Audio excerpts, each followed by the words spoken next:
Welcome to the deep dive. You've sent us a really fascinating collection of sources about something called ethical fading. And let me tell you, it's a concept that really makes you think.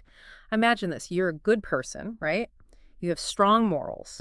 But what if I told you there's this sneaky psychological phenomenon that can make even the most well-intentioned people act unethically without even realizing it? It's a bit like a mental blind spot. That's ethical fading. And what's wild is it's not about being a bad person. It's about the way our brains are wired, how we react to pressure, and even the influence of the groups we're in. Exactly. So over the course of this deep dive, we're going to break down exactly what causes ethical fading, why it's so important to understand, and crucially, how to fight back. You'll walk away with practical strategies to keep your ethical compass firmly in hand, even in the most challenging situations. I like it. Okay, so first things first. Let's define what we're dealing with here. Ethical fading, what is it in a nutshell? Well, it's basically the gradual erosion of ethical considerations in decision-making, and it often happens unintentionally due to external pressures, cognitive biases, and psychological mechanisms. Okay, so it's not like people are consciously choosing to be unethical. It's more like those ethical factors just fade into the background. Precisely. They sort of slip under the radar, Yeah. and that's what makes it so dangerous. That makes total sense. And to make it more relatable for our listeners, let's think about some real-world examples. Where do we see ethical fading playing out? Oh, there are countless examples. Corporate scandals like Enron, where employees justified accounting fraud just to maintain the company's image. Oh, yeah, I remember that one. It was huge. It was, and it's a classic case of ethical fading, but it also happens on a smaller scale every day. Like what? Think about workplace behavior, like falsifying timesheets because you're pressured to meet those crazy deadlines. Oh, I've been there. Or a company cutting corners on pollution controls to reduce costs. They might rationalize it as being necessary to stay competitive. Right, but ultimately they're harming the environment and potentially putting people at risk. Exactly. And it all stems from this gradual process of ethical fading. Okay, so we've established that it's a widespread problem. But what exactly is going on in our brains that allows this to happen? What are those sneaky cognitive biases that fuel this whole ethical fading thing? Well, one of the big culprits is confirmation bias. We tend to favor information that confirms our pre-existing beliefs, which can blind us to those ethical red flags. So we're basically cherry-picking the information that suits us. In a way, yeah. And then there's the framing effect. The way a problem is presented can drastically influence our choices. So if the focus is solely on profit, for example, those ethical considerations might get completely overshadowed. It's like we're wearing blinders and only seeing what we're told to see. It is. And then there's the overconfidence bias. We tend to overestimate our own moral integrity and assume we're immune to ethical lapses. It's like we think, oh, that'll never happen to me. I'm a good person. Exactly. But research shows that almost everyone is susceptible to these pressures, especially over time. Okay, so we've got these biases setting the stage. But your sources also go deeper into the actual psychological mechanisms of how we detach from our morals. One that really stood out to me was moral disengagement. It sounds pretty intense. It is. It's essentially the process of switching off that inner voice telling us right from wrong. Okay, but how do we actually do that? How do we silence that inner moral compass? There are a few sneaky ways. One is through euphemistic labeling. It's amazing how much easier it is to justify something unethical if we give it a nicer sounding name. Like calling bribes facilitation payments or something? Exactly. Suddenly doesn't sound so bad, does it? Huh. Language is powerful. It's like we're tricking ourselves. We are. And then there's self-deception, where we twist the facts or tell ourselves little lies to maintain that good person image while still doing things that we know deep down are wrong. Oh, wow. It's like we're masters of mental gymnastics. We are. It's a fascinating but dangerous phenomenon. Yeah. And it all ties into this idea of incrementalism, or the slippery slope. Yeah, that's another one that really resonated with me. It's like the boiling frog analogy. They don't notice the water getting hotter until it's too late. Precisely. With ethical fading, it starts with small compromises that seem harmless. But each one makes the next one easier until suddenly you're in deep unethical territory without realizing how you got there. Oh, man. It's a slippery slope indeed. So we've been talking about the individual level, but you also sent some material about how groups and even whole organizations can fall into this trap. Is that where groupthink comes in? Exactly. Groupthink is this pressure to conform and not rock the boat, even when you see things going wrong. Right. It can really stifle dissent and amplify ethical fading. So basically, no one wants to be the party pooper who points out the ethical elephant in the room. Exactly. And then if you zoom out even further, organizational culture plays a massive role. If a company prioritizes profit above all else, well, ethical considerations are probably going to take a back seat. Yeah, it's like that saying, what gets measured gets managed. If it's all about the bottom line, ethical behavior might not even make it onto the radar. Precisely. And think about the impact of leadership, too. If those at the top are cutting corners or turning a blind eye to shady practices, it sends a message to everyone else that it's okay to do the same. Wow. So it sounds like this ethical fading thing isn't just about individual bad apples. It's often a symptom of a much bigger problem, like toxic workplaces or even societal pressures. Absolutely. Yeah. And that's why simply telling people to be more ethical isn't enough. We need to understand the deeper forces at play here. Okay, so we've covered a lot of ground laying out the problem, but you also included some sources about potential solutions, right? I'm really curious to hear about those, especially this street epistemology thing that keeps popping up. It sounds kind of mysterious. Yeah, that's a pretty cool approach. It's all about using clever questions to help people uncover their own biases and think more critically about their beliefs. So instead of lecturing people about ethics, you're kind of guiding them to their own aha moments? Exactly. I like that. Okay, so that's one approach, but are there any other practical strategies that individuals and organizations can use to combat ethical fading? I mean, how do we actually make this stuff stick in the real world? Well, for starters, simply being aware of ethical fading is a huge step. Knowing about these biases and how they work can help us catch ourselves before we fall into those traps. Right, it's like having a warning sign on those slippery slopes. But awareness alone might not be enough. Right. What else can we do? Another key strategy is reframing how we approach decisions. Instead of focusing solely on things like profit or deadlines, we need to actively bring ethical considerations into the equation. So asking questions like, what are the potential consequences of this decision? Or does this align with my values? Exactly. And on an organizational level, creating a culture of accountability is crucial. That means having clear ethical guidelines, open communication, and systems for reporting and addressing concerns. So it's about building those guardrails we talked about earlier, not just relying on individuals to navigate the ethical maze on their own. Right. And let's not forget the importance of leadership. Ethical leaders set the tone for the whole organization. They model ethical behavior, prioritize it in decision-making, and hold themselves and others accountable. Okay, so we've talked about awareness, reframing accountability, and leadership. Any other key takeaways before we move on? One more that's really important is promoting open dialogue about ethical issues. We need to create spaces where people feel safe, speaking up challenging assumptions and debating different perspectives.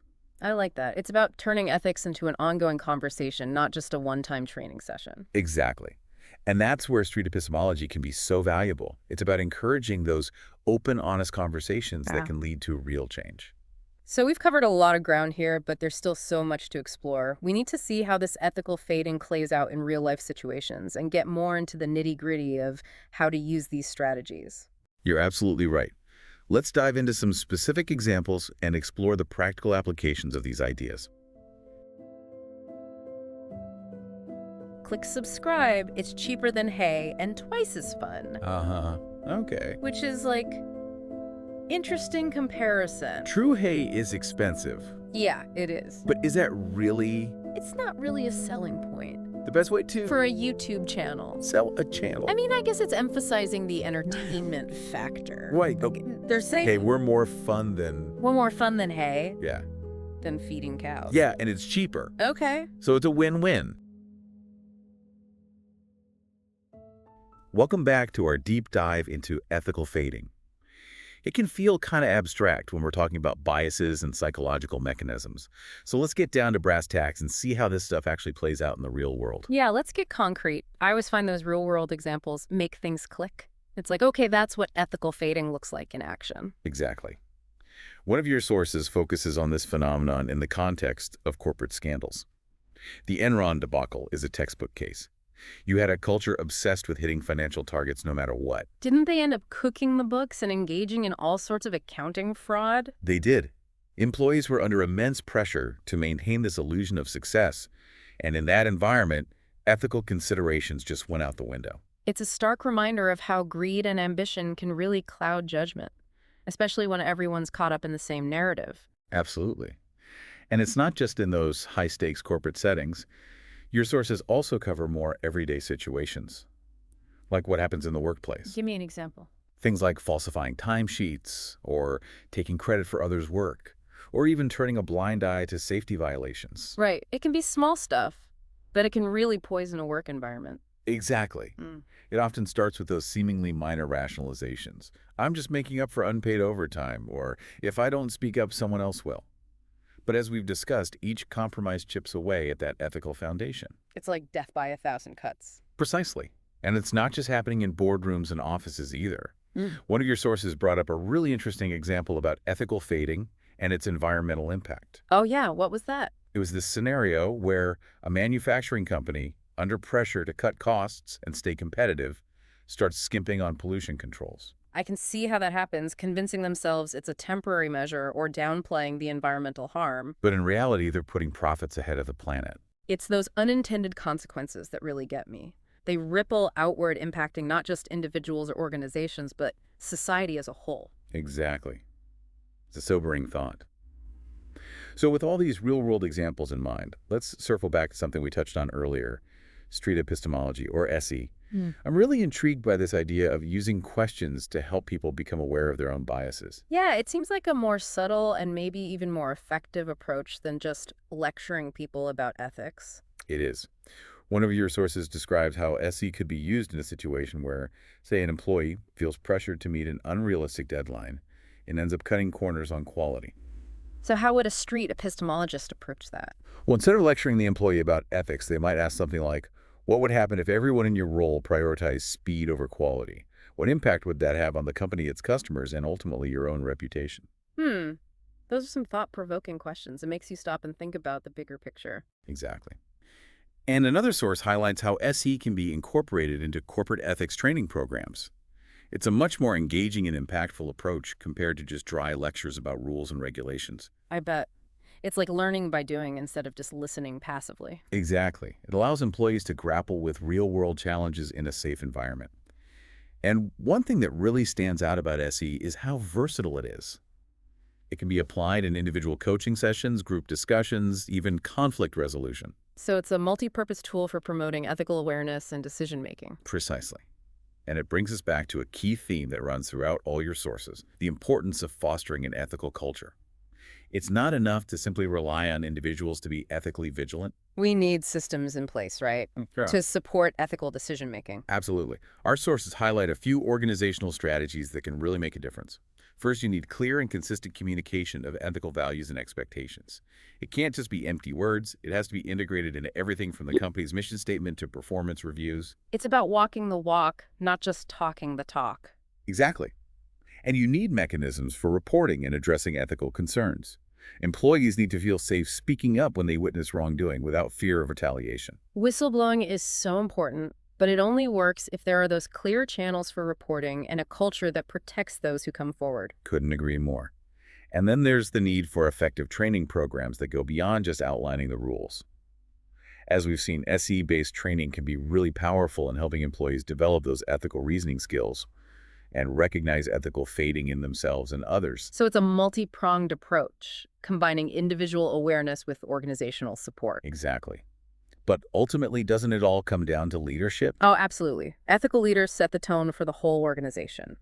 They model ethical behavior, prioritize it in their decision-making, and hold themselves and others accountable for ethical lapses. So it's about creating a culture of integrity and responsibility from the top down.